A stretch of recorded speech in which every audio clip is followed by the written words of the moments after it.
every Indian should either become an employer or should work in a place which promotes technology for India. Center for Innovation is being established with one of our alumni support with the motto of walk in with the idea, walk out with the product.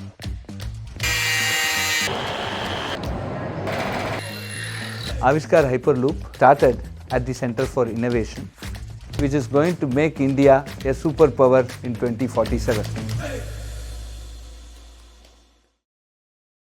Avishkar Hyperloop is actually creating history in developing the entire Hyperloop stack. Hyperloop as a concept has three things to it. It has the tube, the track and the pod. And up until now we have only focused a lot on the pod. And in Avishkar 5.0 we tried to move away from the pod and try to focus on things such as the tube and the track.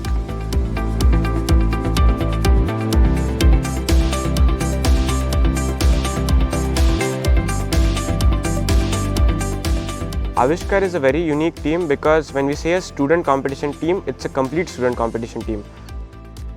Avishkar Hyperloop is actually a self-organizing team. Year on year, there will be a set of students that will get inducted. The people who are actually spilling over to the second year will actually become the leaders of the next year's team and expand the team back again.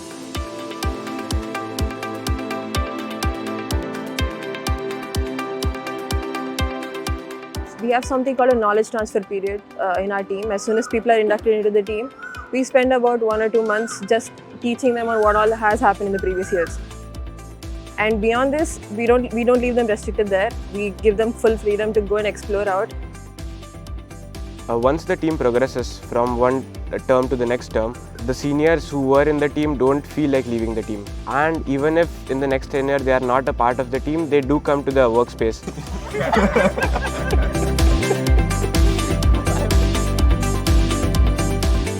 One thing we saw when we went to USW is that there was one of the teams which had a very high tube thickness. So what happens when you have very high tube thickness? The material cost increases drastically.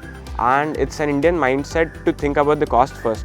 So what we did, we found an optimum between the tube thickness and the stiffeners. We came from 30 mm to 6 mm, which was quite astonishing. And we are improving upon it even further so that we can minimize the cost of Hyperloop so that by the time it actually goes to a commercial scale, we will have the most economically viable Hyperloop technology option anywhere in the world. So in this composite sandwich structure, we had a lot of variables or parameters that could be varied. Like for example, the faces, the cores, and there were various ply orientations that were used. So eventually we performed FEA simulations for each of these permutations of the chassis, and then we finally arrived at a U-shaped chassis that could accommodate all the subsystem components on it as well as be space optimized.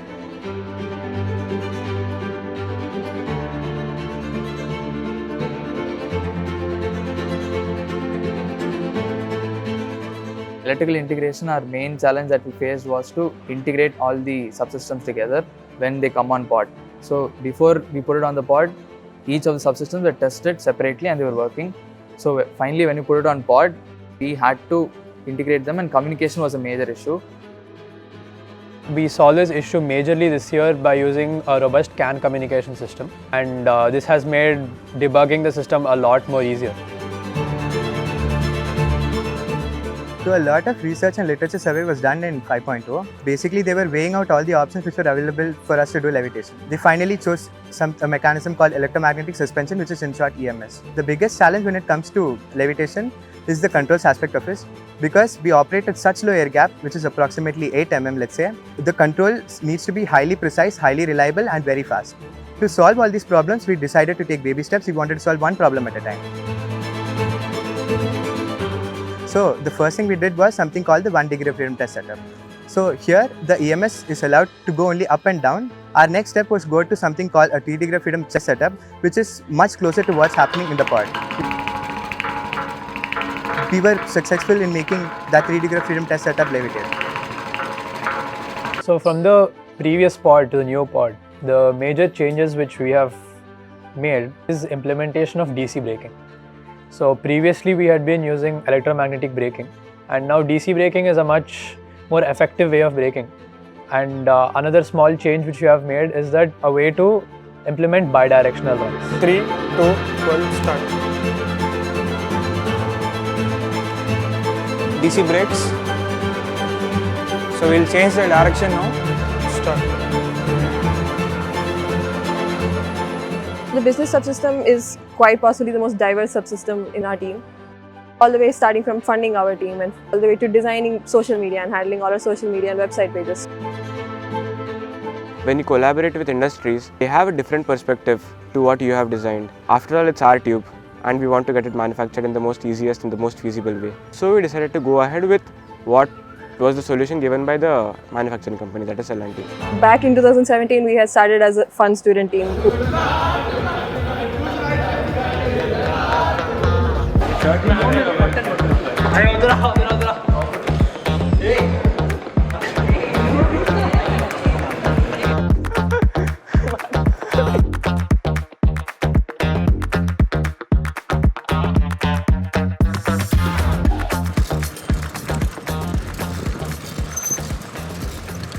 We often get hit by quizzes and exams, final exams. So we would have just started to pick up the momentum and suddenly you'd be hit by an exam and suddenly there's no activity. And then once again we had to we conduct a lot of full team meets to bring back that momentum. We have a lot of fun in lab.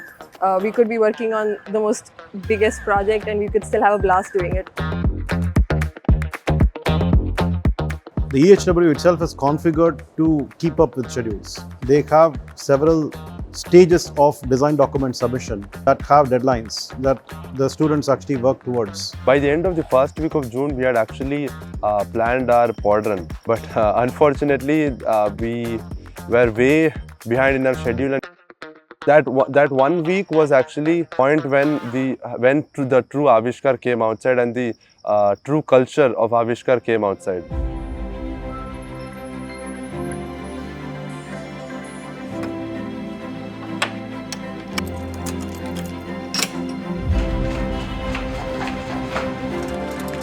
Nobody from the team had actually slept during that 1 week, and everyone slept, if they slept, only about for some 3 or 4 hours, that too only in C5.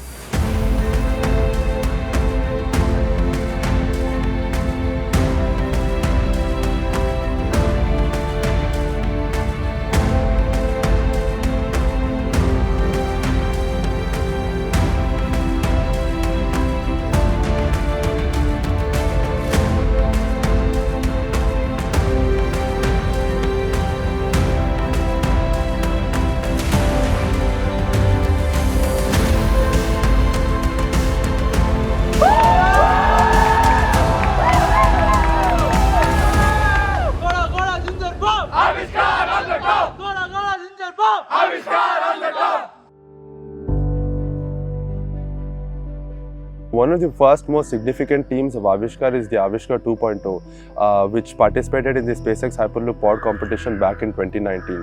And the next immediate one that we can think of is very recently the Honorable Prime Minister actually found it fit to interact with our Hyperloop team.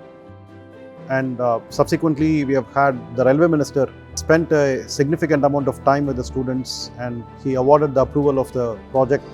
He proclaimed that he will actually be the 72nd member of the team. He will actually be offering an international competition very soon with a vacuum tube to be part of the entire competition. I have learned to see a bigger picture and explore the technology in a complete sense. I kind of taken away that you can really dream big and you can actually make it happen if you have the right people surrounding you and supporting you. So the entire thing is actually a fascinating story of how students can actually build technology for a nation and the world. And that's happening right here at IIT Madras.